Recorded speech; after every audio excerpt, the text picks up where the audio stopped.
Assalamualaikum warahmatullahi wabarakatuh.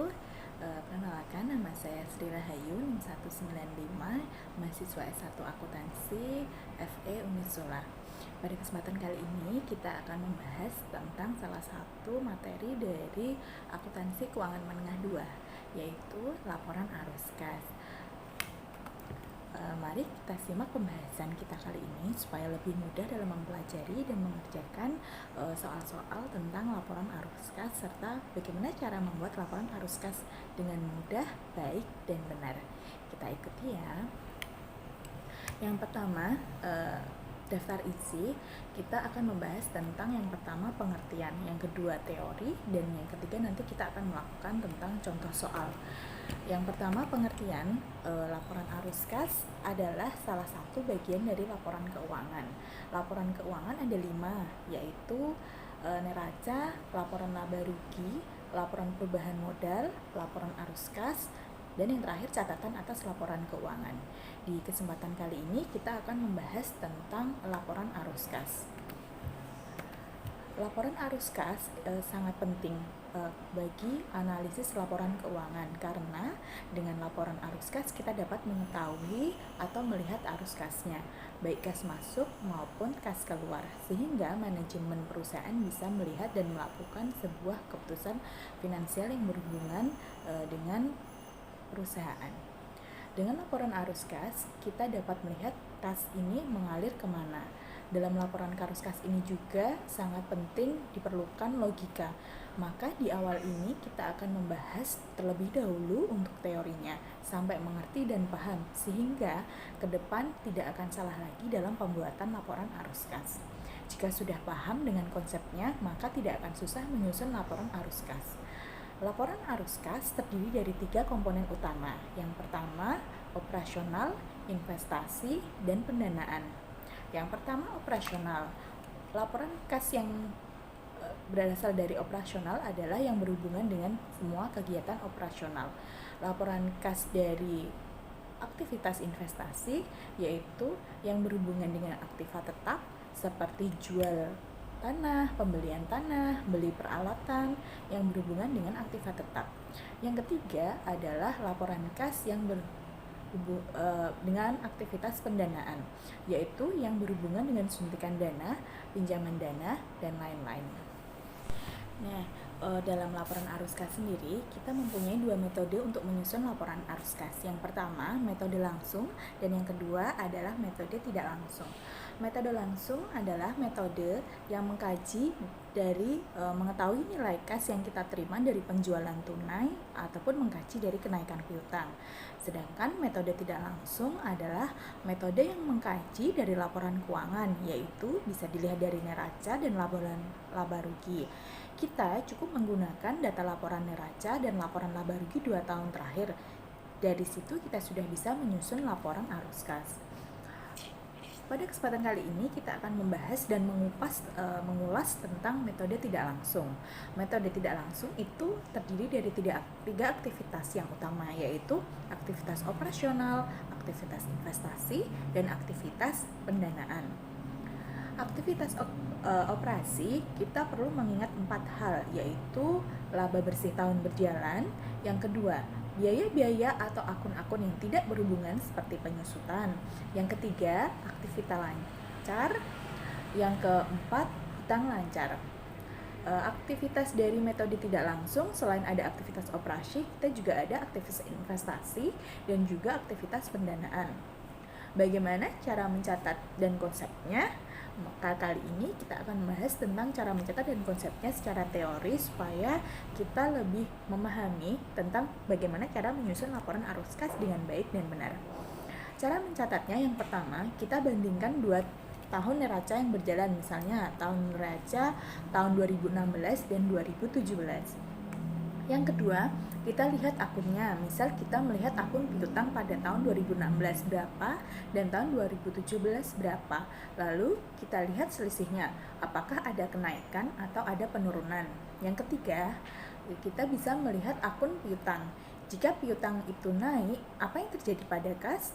Secara logika, pasti ada buyer yang belum membayar pada kita, sehingga kas akan menurun. Jika piutang turun, maka kas naik atau bertambah. Demikian sebaliknya, jika piutang naik, maka kas akan turun atau berkurang. Akun persediaan, kita bisa melihat pada akun persediaan pada tahun 2016 berapa dan pada tahun 2017 berapa. Lalu sama langkahnya, yaitu kita melihat selisihnya apakah ada kenaikan atau penurunan. Jika persediaan naik, maka kas turun. Begitu juga dengan sebaliknya, jika persediaan turun, maka kita ada aktivitas dalam melakukan pembelian persediaan sehingga kas turun. Nah, untuk berikutnya, jika aktiva lancar turun, maka arus kasnya naik sebesar selisihnya. Begitu juga dengan hutang. Jika hutang naik, kas bertambah, dan juga sebaliknya. Jika hutang turun, maka asumsinya kas berkurang atau turun. Cara mencatat atau konsep untuk aktivitas pendanaan. Yang pertama, seperti penarikan dividen, maka kas akan ikut turun atau negatif karena ada pembayaran atau pengeluaran kas. Yang kedua, contohnya seperti penanaman modal. Jika penanaman modal bertambah, maka kas akan ikut naik atau plus. Sehingga arus kas operasional plus arus kas investasi plus arus kas pendanaan sama dengan nilai perubahan kas, bisa naik ataupun turun. Nah, pada kesempatan kali ini, yang ketiga, pokok pembahasan ketiga, kita akan mengulas tentang contoh soal. Bagaimana cara menyajikan atau membuat laporan kas arus kas dengan baik dan benar, supaya kedepannya setelah kita memahami tentang teori dan konsepnya, kita bisa mempraktekkan dalam menyusun laporan arus kas. Bisa dilihat di slide teman-teman, kita akan mengupas tentang metode tidak langsung. Contohnya sudah ada di slide teman-teman. Ini ada PT Futuristik Neraca Komparatif 2018 dan 2019. Bisa dilihat untuk aktiva kas pada tahun 2018 25 juta, kas pada tahun 2019 35 juta, sehingga ada perubahan sebesar 10 juta. Untuk aktiva piutang tahun 2018 40 juta, 2019 pada posisi 50 juta, sehingga ada perubahan 10 juta. Untuk aktiva persediaan juga sama, di tahun 2018 50 juta, 2019 posisi 40 juta, sehingga ada perubahan 10 juta. Untuk aktiva tanah 2018 200 juta, di tahun 2019 sama, yaitu 200 juta, sehingga tidak ada perubahan. Untuk aktiva gedung tahun 2018 tertulis 300 juta, 2019 juga sama 300 juta, sehingga tidak ada perubahan atau nol. Untuk akumulasi depresiasi gedung pada tahun 2018 itu sebesar 150 juta, 2019 sebesar 170 juta, sehingga ada perubahan sebesar 20 juta. Untuk aktiva kendaraan tahun 2018 100 juta, 2019 140 juta, sehingga ada perubahan selisihnya 40 juta. Untuk aktiva akumulasi depresiasi kendaraan tahun 2018 sebesar 40 juta dan 2019 sebesar 60 juta, sehingga ada perubahan sebesar 2 juta. Nah, untuk akun kewajiban tahun 2018 dan 2019, kita juga akan melakukan compare atau menghitung selisihnya. Di sini terlihat di slide yang ada di samping, yaitu untuk kewajiban hutang usaha tahun 2018 posisinya 40 juta, tahun 2019 posisinya 50 juta, sehingga ada perubahan 10 juta. Untuk hutang obligasi tahun 2018 100 juta, tahun 2019 70 juta, sehingga ada perubahan atau selisih sebesar 30 juta. Untuk ekuitas modal saham pada tahun 2018 sebesar 200 juta, tahun 2019 200 juta, tidak ada selisih atau nol, sehingga tidak terjadi perubahan dan tidak perlu kita catat. Untuk modal saham preferen tahun 2018 sebesar 130 juta, dan untuk tahun 2019 150 juta, sehingga terjadi selisih sebesar 20 juta. Untuk laba ditahan tahun 2018 55 juta, dan tahun 2019 adalah 65 juta, sehingga ada selisih 10 juta atau terjadi perubahan 10 juta. Nah, bagaimana cara menyusun laporan arus kasnya? Mari kita simak dan kita ulas pada slide berikut ini.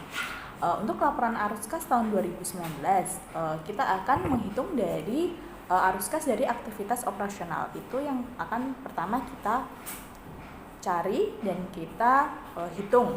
Yang pertama kita harus mengetahui laba bersih. Laba bersih kita catat sebesar 36 juta. Kemudian untuk penyusutan terjadi plus 40 juta, ada kenaikan piutang sebesar 10 juta, kemudian ada penurunan persediaan plus 10 juta, ada kenaikan hutang usaha plus 10 juta. Sehingga total dari penyesuaian yang terjadi di tahun 2019 sebesar 50 juta. Total ini akan ditambahkan dengan laba bersih sehingga menjadi jumlah arus kas dari aktivitas operasional, yaitu sebesar 86 juta. Kemudian yang kedua, kita juga akan menghitung arus kas dari aktivitas investasi. Penghitungan ini berdasarkan dari neraca komparatif tahun 2018 dan 2019 yang di awal tadi sudah kita hitung berapa selisihnya atau adakah perubahannya. Untuk arus kas dari aktivitas investasi terjadi pembelian kendaraan yaitu sebesar minus 40 juta. Sehingga jumlah arus kas dari aktivitas investasi sebesar minus 40 juta. Yang ketiga, kita menghitung arus kas dari aktivitas pendanaan. Kita bisa cek dari neraca komparatif tadi dan terlihat bahwa terjadi penurunan hutang obligasi sebesar minus 30 juta. Kemudian ada penambahan modal saham preferen sebesar plus 20 juta. Kemudian ada pembayaran dividen sehingga mengurangi kas minus 26 juta. Sehingga jumlah arus kas dari aktivitas pendanaan adalah minus 36 juta. Setelah kita mengetahui dan mendapatkan masing-masing jumlah arus kas dari baik aktivitas operasional, aktivitas investasi, dan aktivitas pendanaan, maka kita akan jumlah ketiga arus kas dari ketiga aktivitas tersebut, sehingga didapatlah terjadi penambahan kas sebesar 10 juta. Sehingga saldo kas 1 Januari 2019 sebesar 25 juta dan saldo kas 31 Desember 2019 sebesar 35 juta. Ini relate atau cocok dengan balance tentang adanya penambahan kas sebesar 10 juta.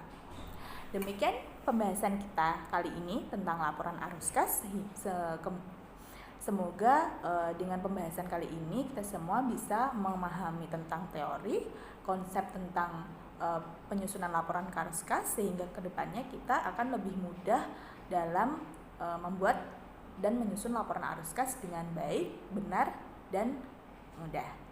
Demikian dari saya, Sri Rahayu. Terima kasih. Wassalamualaikum warahmatullahi wabarakatuh.